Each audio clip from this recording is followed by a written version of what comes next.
Phone যেটা লম্বা আকার আছে।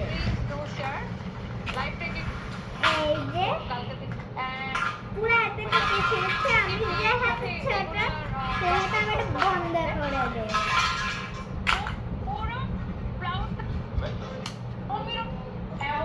এখন কিন্তু আমি একটা গেম খেলতেছি, সবচেয়ে মজার গেম, যেটা খুব দারুণ। এখানে একটা ভেঙেও গেছে। এই যে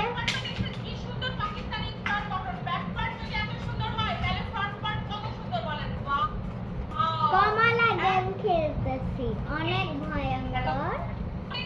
আমি এখন কমলার বাড়িতে ঢুকে গেছি, এখন ওর কাছে গেছি দাদা।